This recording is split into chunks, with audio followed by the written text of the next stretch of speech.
Previously on Fear the Walking Dead. Nick found the logbook to that boat. San Diego's dead. Military burned it down. Oh, God. If I stop the boat, it'll be to drop folks off, not take them on. Hey, do you want help with your bandage? That doesn't look so good. Where's the trust, viejo? I'm curious. What are you planning on leaving behind? Yes, it's all clear now. What's the latest you can push it? I'll be there. Mexico.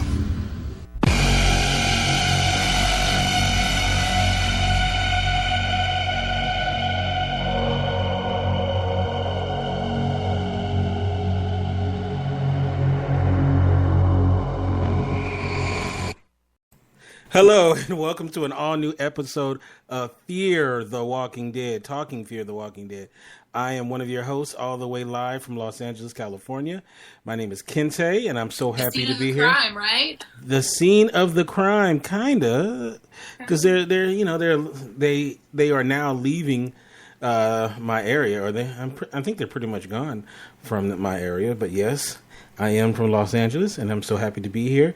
I'm joined by my wonderful co-hosts. We have, of course, the Captain Olaf Barbosa. How you doing, Cap? I am doing great. Excited to talk about tonight's show. It was really interesting. I think it should be a good one to break down and all that good stuff. You'll have to excuse me. I've been feeling a little under the weather, so it's like I'm kind of feeling, kind of thin in the face and stuff. But yeah, I think I'll make it through the show okay. Well, this shows you how the dedication Olaf has to the show is. He was supposed to be the fourth member of a 4-man bank robbing team, and he decided, you know what? He put his bank robbing on hold till tomorrow, but he is masked up anyway. So thank you so much, Captain. You're welcome. It's like I say, I do what I can to keep the show going, I appreciate that. And we have the one and only, the infectious one herself, Tori Rush. How you doing, Tori? I'm good. I'm happy to watch the episode. That was a good episode. Yes, it was. And I'm really excited about having, this conversation tonight. Now, tonight's episode is episode 3 of season 2 of Fear the Walking Dead, and the title of this is Ouroboros. All right, which gives me some Resident Evil flashbacks if you ever played the game. So let's go right into this episode. Now, we're going to just have fun and just kind of go around. There's several things I want to cover in this episode. But last week, me nor Olaf had watched Flight, what was it? Was it 462? Yeah, 462. I've seen a little bit of it. Right. I've seen them, not all of them all the way through, though. Yeah, last week we actually finally watched Flight 462. 462. Yeah. We watched all the episodes, which total 11. And because the reason why is because this episode that we just had, those two storylines come together.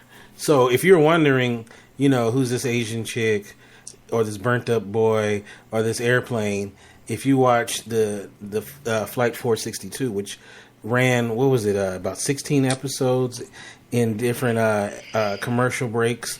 Was it just Fear the Walking Dead, or was it Walking Dead as well? No, it's during the Walking Dead season. Oh, it was Walking Dead, and during the Walking Dead is when it was airing. Oh, it wasn't through Fear the Walking Dead. Okay. Yeah. All right. So, and anybody who hasn't seen it, you can actually go to YouTube and you can watch them all back to back. They're actually it's pretty high quality, for that kind of thing. And it was pretty good. It was pretty good. And if you want a little bit of backstory of who let me pull her name up so I will stop calling her the Asian chick, because that's extremely racist. That is not even low key racist. So you guys have to forgive me. All right. So I am pulling up the cast list, so I will stop being prejudiced. But let's see. And the young lady's name, wait for it, is Charlie. Okay. So, Charlie. Yeah, Charlie. So, all right. So, If you were wondering who the Asian lady is, her name is Charlie, and she was from Flight 462. Now, okay, so now we got that business out the way. I want to talk about. Let me first talk about Travis and doing the scuba diving, and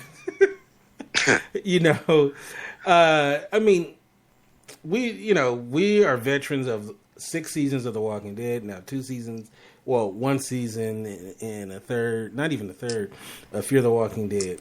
So we pretty much knew when he was going to go scuba diving that it wasn't going to be nothing nice that he was going to find. It kind of reminded me of Abe cleaning out the fire truck, that episode in The Walking Dead. Yeah, it was pretty gross. They had some gross stuff in this episode, but they were good gross. So what did you guys think about his diving trip? I knew he was going to find something in, like you said, something in the duck that was not just like some drags or something. And so that's what I kind of expected. But, the guy that got his arm stuck in there, at least later on when Travis was cleaning out the filters, the guy did lend him a hand, in cleaning out the filters. He did lend him a hand on that. So did somebody hand you a piece of cheese today or something? No, that's just my normal wit. It's so funny. My friend walked in when they had to go, and they were trying to get the hand out or whatever, and she goes, "Is that Boo Boo?" I was like, "No, that's not Boo Boo. God. No, it's some shit, but not that kind of shit." So yeah. Okay, bank robbery's over. So. Look at him get this shit double shades there. All right, so yeah, so it wasn't Boo Boo, but it was a different kind of Boo Boo. I thought that was pretty funny. That's a major Boo Boo right there. Major Boo Boo. Now, we love. It was a real handful of stuff too. So yeah. Now we love talking about Victor Strand on this show because him and Daniel Salazar, at least for me, are the two of the most interesting characters so far on the show. And we had a pretty big major reveal about some of his intentions. So what I'm gonna do is I actually have 2 clips that I want to play, and I think they're pretty self-explanatory. So this is about what Victor's plans are.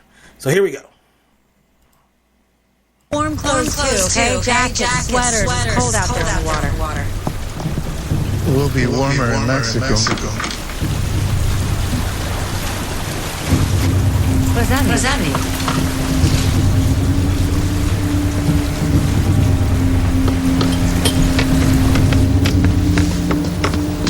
Our Capitan has a destination. He has from the start. I found some charts. A map location in Baja. What the hell's in Baja? Perhaps you should ask him. Why didn't you? I think that conversation would not end well. It would be more diplomatic. I'm not known for my diplomacy. Mexico? Where the hell are you taking us? Why don't we start by telling me who's meddling in my business? This is my business. It's all of our business. Perhaps our Latin friend? Where are we going? I saved Nick from that death camp. And then we saved you, Victor, remember? I welcome you into my home. Who got you to your home? I give you and your family safe passage on my boat. And you still don't trust me. Are we not friends? Are we going to Mexico? Please. In Baja California, there's a town called Rosarito. Southeast of this town, there are hills. And in those hills stands a house. It has food stores, gardens, water filtration for the well, reinforced concrete walls, and I have precious little time to get there. It is the only safe place, the only sound plan. You said San Diego was safe. No longer on the itinerary. Why lie? Why? Why, are you going to abandon us? How could I abandon 7 people at once? Let me make it simple. We're coming with you. All of us. And you expect me to trust you clearly more than you trust me. We have to trust each other. Fine. You know what the real danger is on the ocean? It's people. Strangers. Friends. This is my family. Exactly. Your family. We're just going to eat each other alive. We have to go back to back to get this done. Good. Good.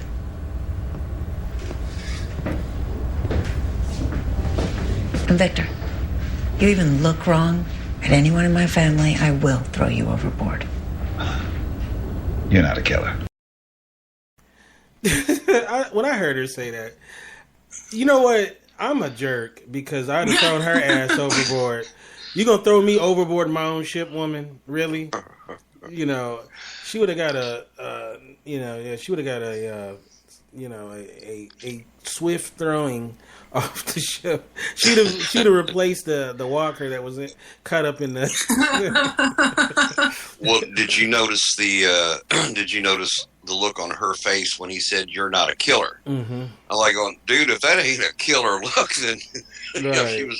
she was giving him stink eye massively. Yeah, I'm like, she doesn't like him very much now. Yeah, she should love him. I've seen that look before. That's the look to kill. So right. So yeah, So what do we think about this Baja revelation? You know, did he tell the whole truth? Probably not. He probably left some stuff out. But let's start off with the assumption that he is telling the truth. What do you think about this? It sounds like kind of the hilltop or something like that they're going to. Yeah, like, I don't know. How do you have this compound in Baja? And what were you doing before the apocalypse happens? Yeah, it's kind of starting to raise some eyebrows and spidey senses. Mm-hmm. It was raising eyebrows and spidey senses when he had the house, and when you got to the house, and then he had that yacht sitting out there in the bay. That was in season 1. At the end of season 1, I was like, this guy is more than just what he's seen or what it seems to be. He's too well thought out, too well planned, because like with his house, he said, everybody's like, well, the power grid's down, the generators kick in as soon as that goes off. This is a $50 million boat or whatever it is. It's like a very expensive boat that he's on. A lot of tech on that boat. He's just too well planned. In other words, unless he just happens to be an extremely wealthy doomsday prepper. Unless he, like I said, he's whatever he did, he's got money behind him to have all this stuff.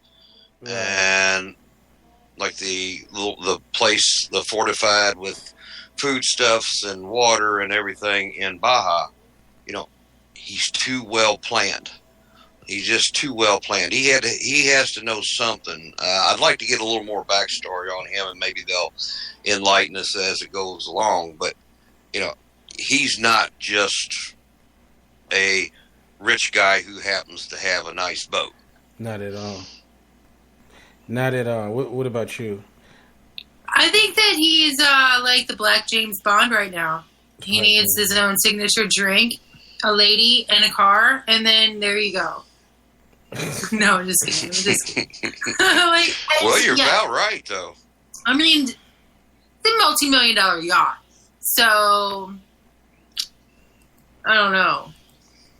Like, he has a lot of money, and he just doesn't have a government job. So, let's Playboy millionaire. Where have we heard this one before? Tom Clancy, That's how I kind of feel about him. Mm. So, I mean, do you think? What about you?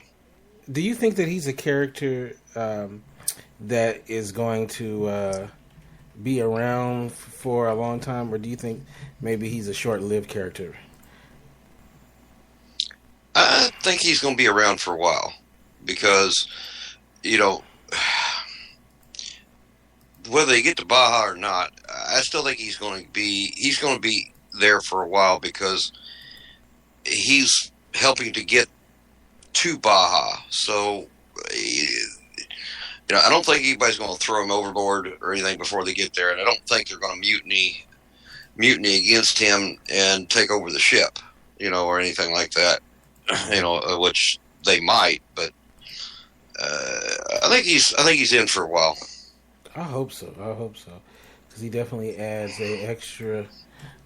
I like his character. I like his character, and I think he's doing a fantastic job of you know, portraying his character. He's doing a really great job, I think.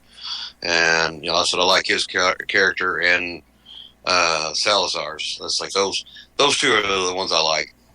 Yeah. Actually, I'm starting to like Nick, though, because, I mean, he came out, like, covered in blood and didn't say shit. He was just like, yeah, I'm just covered in blood, whatever. You know, like, that was pretty funny. Yeah, what'd you guys think about that reveal? Like, you know, that whole scene, because well, you knew when he was standing up there looking down in that hole, and you know he's standing up on the edge. You knew he was going to wind up down in that pit with that whatever they're biker. They were focusing, whatever they're calling crab walker. Yeah, well, you know, that's one thing. He drops down in the guy. He's a little bit crabby to start with anyway. He's kind of crabby. He's got a fight with him and everything. So, and then somebody else drops in on top of him. So, it. Oh my god! I was sitting there like, oh, what an idiot! Like, but you gotta love his reaction. He looks up. Oh shit! His other was going. Oh shit! Oh yeah. He has got a couple of good liners in this episode, I thought. But I don't think he realized that he was kind of invisible to the walkers or whatever they are. And there was he didn't realize he was invisible to them until he went toe to toe with that one, and he was kind of like you know, making faces at him. He's like, huh. He didn't try to bite me. He just stopped. I think he just figured out that if he's covered in one of their blood, like if he kills one of them and covers himself in their blood or puts blood of them on him, that he can walk amongst them unnoticed. Right. Like they did in Guts.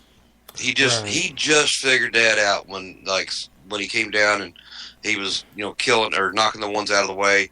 And it just kind of dawned on him that he's like, wait a minute, they're not trying to bite me. And then he went toe to toe with that one, and it's like it, you know, figured out that he's pretty much invisible to him. Yeah. And you know, it's so funny though. Like when he got up in that guy's face, and he's like screaming in his face. I'm sitting there like, okay, I don't think anybody's that bold.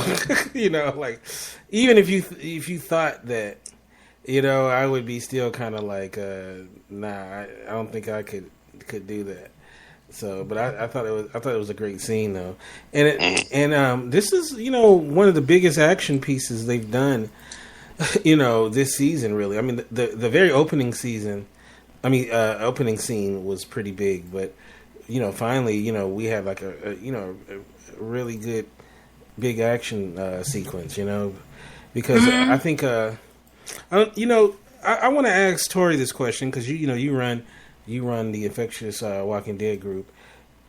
What are people saying in the chat room about this season so far? Or, I mean, have they been talking about it? They like it a lot better. That it's a lot more fast paced, and that they're picking up more of like the story, and they're getting more into it. Like it's becoming more interesting. Mm-hmm. Like there was a lot of backlash on the first season about not enough action, but now we have enough action, so everybody's starting to really like it. Okay. And who are some of the characters that you've seen that people are liking?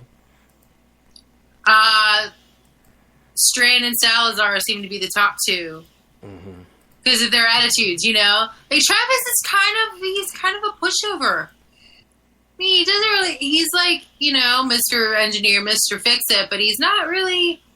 He's not a Rick. He's not going to be like that. So he's Pussy Rick. Yeah, he's Pussy Rick. Diplomatic Rick. He wants to. He doesn't want anybody to be mad or upset, but he still needs things. Still need to be done, but he's diplomatic. Diplomatic Pussy Rick. There you go. Yeah. Yeah. Politician Rick on election year. I don't know. I was hoping that his character would have taken more of a stronger turn in this season. Maybe we should just hold on and hopefully it'll get there. But so far he's I don't know what to say about him. I don't dislike him, and he's a fantastic actor. Who plays the character Cliff Curtis. So. I'll ride with him, and hopefully it works out. Now, his lady, she got all the balls, in the relationship. Yeah, it was true. So, I don't think anybody questions her, her talking about she gonna throw brother man overboard. Like, what'd you think of that one little scene between her and Salazar when he said that she asked why he didn't confront Strand about the Mexico thing, and he said, if I did it, that conversation would not have ended well, and it would be better off for somebody more diplomatic. Her response was like, well, I'm not diplomatic. right. She's not very diplomatic at all. She kind of acts on her emotions a little bit. That might get her into trouble later on. So let's talk about Charlie. Haven't they not learned that Strand does not want no new, people? Right? Like, come on now. How many times do you have to be told no? He's pretty clear. No more new people. So, when are they going to start understanding that's what he means? No more people on his boat. So... But of course, they always gotta bring some more people on the boat. So if he listened to them, it'd be about 25 more people on the boat. Right. So go ahead. I like the way they settled that, and there was we can tow them behind it. And when Strand was like, no, they're not coming on board. No, it's not going to happen. Well, we can tow them behind him. He was like, going, yeah, okay. I knew it wasn't going to be too long before he was going to go back there and punk. It's like, okay, we've towed them long enough. Bye. Right. They got food. They got water. See ya. Yeah. Because they weren't, at that point, they weren't that far off of, they weren't that much farther off away from land, so at least they had a chance. They had food and water for, they gave them like a 5-gallon thing of water, which would last for, a few days, and they gave them some food, so they had enough supplies they could make it back to land, even though it's, Walkerfield or whatever you want to call it, but at least they could have made it back to land. Now, if you watch Flight 462, you can understand why Charlie is protective of Jake. But Jake is a piece of charcoal right now. I don't know why she has so much affinity to him. Like, why does she attach herself to him so much when he's so obviously too far gone to care about? Well, I understand why she does because, in that he told the story about how she took his I think it was his mother's seat on the plane. So so his parents had to ride another flight, and also too he saved her life with the knitting needle to the walker's head on the plane. So and if you're wondering what we're talking about, it's Flight 462 online. You can check it out, and it gives that backstory. So I can understand why he does have a little he has an affinity for why Charlie, she has an affinity for Jake, but it seems like the main thing to do would be to put him out of his misery. He put him down. Yeah. Even if he got better, he's still gonna be jacked up, for a while. Yeah. Mm-hmm. So with birds that, definitely. Ooh. Wow. So. You really have to wonder, in other words, all right, are you really doing that person a favor? In other words, they saved you, but are you really doing them a favor by, especially when they're burnt to a crisp on half of their body, are you really doing them a favor by, trying to keep them alive? Mm-hmm. It's a wonder. So what do you think, Kente? No, I think they should be humane and, take him out and then push him overboard, And besides, what are you going to do with Crispy over there? When it really gets down to it and you got to run, Crispy ain't running. That's true. So, and she's done it before. She's put people down before. So, Jake got to go. So. Yeah, did you notice who the guy was that was in the intake of the boat? Mm-mm. It was the guy. During the night, that one guy said that we just need to get rid of him, and she jumped up and stabbed him and shoved him overboard. It was the guy in the white stripe, the other guy in the lighter shirt. That's who was in the intake of the ship. Oh, I didn't even catch that. That was good. I didn't catch that. Yeah, you're good. Ta-da! See, ladies and gentlemen, Olaf got them eyes worked on, and he's seeing everything now. He looks he looks in a map and see people waving at him. So yeah, that's pretty dope. Yeah, I didn't even catch that one. That's good. Yeah, it's like that. Well, that shirt that he had on with the the purple and white and blue, like the stripes that were on that shirt. That's when I seen that guy or seen the body in the intake. I'm like, oh, that's the other dude that said that he said the same thing. It's like, at some point he's not going to make it, and do the humane thing and just put him out of his misery. And if you can't do it, I'm going to have to. So she took him out because he threatened to take out Crispy. Mm-hmm. I have to say though, this episode tonight had a lot of very cringe worthy type scenes. And pretty much all the way through from beginning to end. I think this is probably one of the better episodes that they've had on the show, where you finally really going, okay, all right, they're really getting there, and they did a great job of pushing the story along, as well as having action sequences as well. Mm-hmm. But yeah, this is a good covering of moving the story along a little faster. Right. Very, very, very well-rounded episode. But please, ladies and gentlemen, when it's just like 4 or 5 of you and you go off on an island or some land, stop getting lost. By yourself. Yeah, stop. Oh my God, it's so annoying when these characters. I understand that's where we're gonna get the conflict and the action, but just people, are people that dumb to do that? Apparently. Oh, jeez. I wouldn't, man. The minute I looked around and I didn't see nobody else, I'd have been looking for hey, where's everybody at?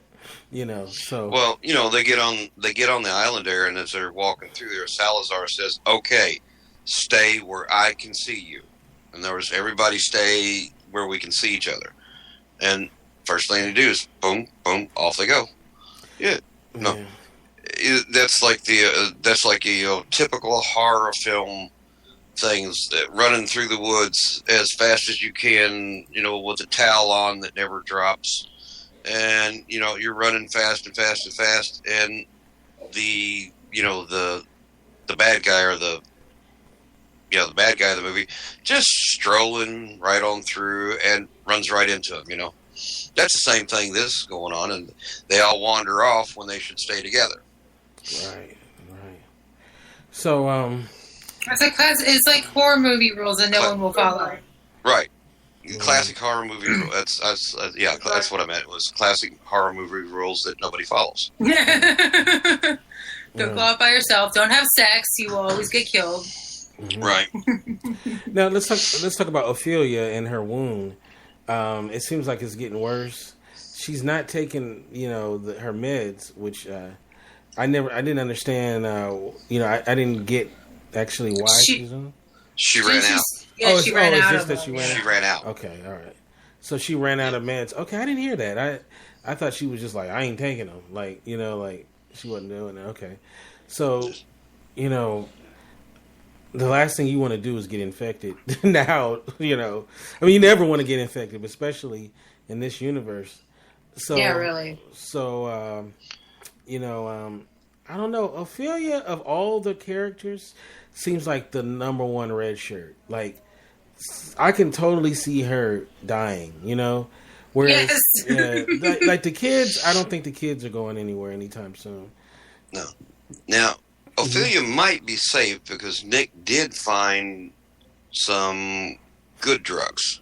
Mm-hmm. He was when Salazar was looking, and he's like, "Oh, no," and he said, "Ophelia, no, this won't help her.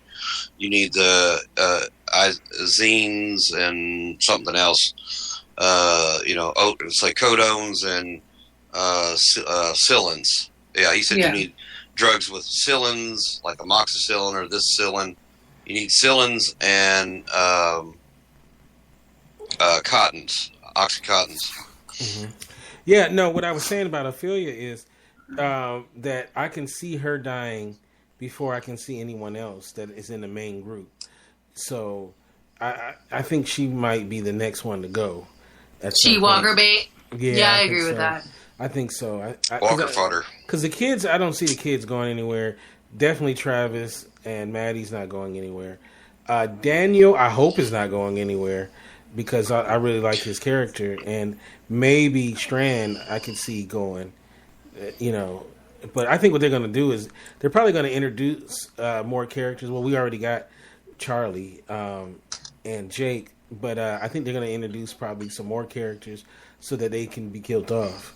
So that's usually how it happens. Right. So the group grows and then decreases, and then there's more people that come up. Mm-hmm. But at some point, though, the big group, somebody's going to have to go, eventually. So Chris or Nick, I'm really liking Chris because he's starting to go dark. And dark early, yes. After his mother died, he's really going there, and we like Nick, But out of those two, Chris or Nick, I see Chris going before Nick. Yeah, definitely. I would agree with that because Nick does have some value because he knows drugs, and I think they want to set him up as kind of one of the leads. On the show. So, and I think people have kind of taken to him, So, well, they identify with him because nobody's perfect, right? And Mm-hmm. who's like the less perfect than the drug dealer or like the drug user? Like people identify with the underdog, so they identified with him because he was sick and he has a disease. So they focused a lot on him in season 1. And now he's kind of now he's not physically withdrawing so much anymore. So we're going to see more of his personality in season 2, Yeah. Mm-hmm. And he has a good heart too. He's like the Bubs of The Wire. If you ever watch the show. I saw him in a show the other day. I was like, look, it's Bubs. No one knew what I was talking about though. Yeah. If you watch The Wire, you know what we're talking about. But so he's like the Bubs on the show. So all right, so moving forward to next week's episode, I didn't get a chance to really watch the next on, so I'm totally in the dark. So you guys may have seen something I didn't see, but I didn't see the preview this. I know. Okay, yeah, I go to the bathroom. I'm kind of, what I think I might do. I don't think I'm gonna watch no more of the previews for next. I think I just want to be completely. Surprised because I knew the plane was coming, right? Because of the preview. So I think what? I think from now on, this God is my witness. Wait, that's the left hand, right? Yeah, the left hand. Right. This God is my witness, and you can see my other hand. So I don't have no fingers crossed. I'm not gonna watch the next on. Aw, Kitty! Hi, Kitty! Were you strangling that cat? It looked like you had a big death grip around there. No, she jumped up here, and I was like, yeah, no. Let me ask you a question. I know animals in the Walking Dead universe can't turn. But let's say you were in I Am Legend universe, and your cat Priscilla turned. Would you keep it as a walker pet? Would you? Sacrifice. It's like you don't understand. Priscilla's already an evil little shit, so it's like she's evil. I mean, I get she attacks me for no reason because I didn't. She's already turned. She's already turned. She's already, and it's like sneaks up and bites, attacks. So cemetery all over again. Carlos says there is a comic called The Other Dead where animals turn. Yeah, there was a Resident Evil game where it took place in a zoo, and then they had like zombie elephants and stuff. It was pretty fun. See, it's back. I saw it. All right, all right. It's gonna go for your jugular. Funny. But yeah, so moving forward. Like I said, I'm not going to watch the next on no more. But like I said, I wonder, is Baja, do you think, going to be the end game for this season? No. Or you think we're going to get there before the finale? Yeah. I hope so. And then there's going to be some catastrophe and they're stuck in Mexico. Mm-hmm. Do you think that's going to be like Alexandria Safe Zone type place where they're going to be there for a while? Or do you think it's going to, when they get there, it's going to be all walkered out? I don't know. I'm not sure. I think because his house was secured, the yacht was secured. It's after they get out and start, like he said, what the danger on the ocean is people. Mm-hmm. And when him and Madison were talking, and she said, "Well, that's my family," and he said, "Yes. That's your family." So it's kind of like, these aren't strangers. They're your family. That's why you seven are safe, because you all know each other. And it's the strangers you have to worry about.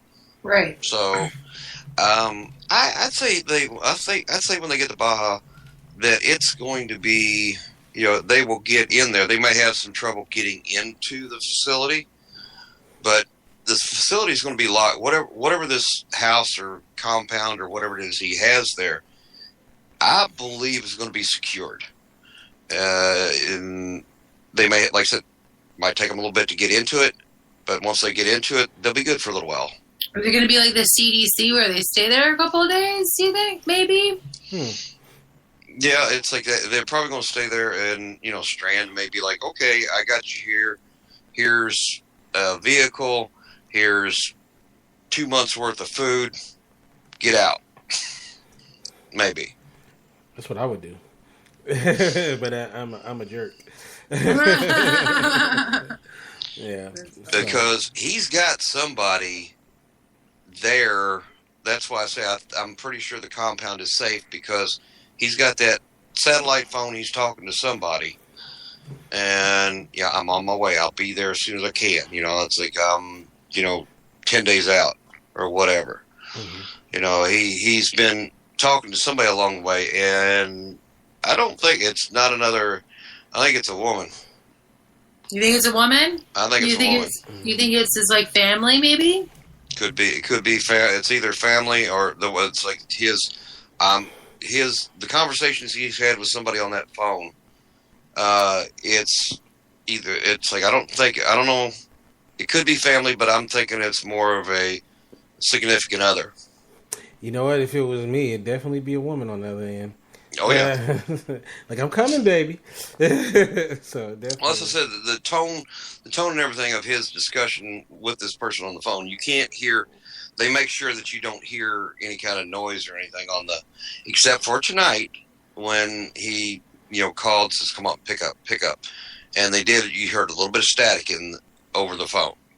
But in the other conversations he's had on that phone, you couldn't hear anything on the other end of it. So you couldn't hear anybody's voice on the other end, other side of it. But tonight they let you hear a little bit of static to make you think maybe something's not quite right. Mm-hmm. Okay, so before we say goodbye, I definitely want to kind of go with you guys and just ask you, like, you know, we both like Daniel, we both like Strand, so let's leave them out of the other remaining characters. Who are give me two characters that you really, besides Daniel and Strand, because we all love them, two characters you really want to know more about, and you're looking really forward to how their character evolve. We'll start with you, Tori. Chris and Nick. Chris and Nick? Okay. Yeah, I think they'll become good buddies. Oh, you think so? Yeah. Mm-hmm. Okay. And I think they're going to form an alliance. Okay. Like a Survivor. Well, it is, right? Real Survivor. It is. Right. Literally. Okay. What about you, Olaf? I think possibly Nick and Alicia. Nick and Alicia. Okay. Mm-hmm. Nick and Alicia.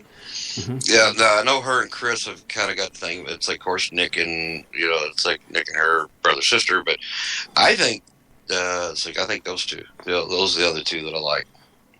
Yeah, I think mine would be definitely Nick and you know, Travis. Just because, you know what, Travis got to be a little bit more alpha. You know, like, he's not alpha enough for me. Right? He's the male lead. I get it, in the beginning they had to build him up. But, you know, we're in the second season now. You know, it's time. We need him to put his big boy pants on. You know, and he reacts too much. You know what I mean? Like, he's very reactive. He reacts. I'd like to see him be more out there and, like, you know, even, you know, when his kids, like, was back talking to him and he was just, you know, like, I'm like, come on, Dad. You know, he's like, put that. They're like, you know, they're like, no. You know, I wanted him to be like, oh, wait a minute. You know, he kind of did, but not really. So they know that his bark has no bite at this point. Yeah, try that with me. It's like, okay, we're in the middle of the ocean on a boat, and what'd you just say? No. Man, I would have dunked one of them. Shark bait. I would have had one of them upside down with the head in the water. Like, what'd you say, boy? You know. Would be standing on the back of the boat, and you just kind of grab a hold of the back of their shirt and go, "What you just said? No, okay. You want to change your answer?" I'd be like, you know, hand me the satellite phone because you gonna need the child abuse hotline after I get done with you. All right, so definitely, but you know. But I guess it's the end of the world, so you don't have to respect your parents no more. So, but anyway, let me start off with you, Tori. Tell us how we can get you on social media, and then also tell us about your Facebook group. You can get me on social media at Rush Tori, that's Tory on Twitter, or you can find me on Facebook, Tori Rush, ToryRush. My Facebook group is The Infectious Walking Dead. We talk about Fear the Walking Dead and The Walking Dead. And please join, because we will keep you up to date on all the news and information during the off season. And we love to talk about Fear with you every Sunday night, the whole season. So we'll be doing that too. So tune into that and our Instagram, _ The Infectious Walking Dead. All right, Olaf. Well, you can stalk me on both Facebook and Twitter at Olaf Barbosa. Just don't stalk too close, because I do get nervous and I do have an itchy trigger finger. I forgot to put in the sound effect. Wait, you know what? It's not too late. Wait. Even though it is very, very, very late, I can't even find it. We're doing the black. Okay, is it the black powder gun today? I am slow on the draw today. Y'all gotta forgive me. This is my third show today. But wait, here we go. Wait, say it again. Say your line again. It's like, you can stalk me on Facebook and Twitter, but don't stalk too close, because I do get nervous and I do have an itchy trigger finger. There you go. There we go. You know what? I'm going to have a nuclear bomb one day. I'm going to just drop a nuclear bomb, you know. So, all right. So, of course. How can we find you, Kente? Yes. You can follow me at Kente F. And also, you can go to Facebook.com. And you can go to Talking Fear the Walking Dead. Actually, if you are in the Blab chat, you will see that I have it right there pinned to the. All you got to do is hit the like button right there, and you are now a member of the fund. So, please hit the like button so that you can keep up to date with this show. We will see you next week with an all-new episode of Talking Fear the Walking Dead. Now, tomorrow night at 6 p.m. Pacific, 9 Eastern. We were supposed to do it Thursday, but I got busy. We will be doing our Comic Book Madness bracket challenge tomorrow night at 6 p.m. Pacific, 9 Eastern.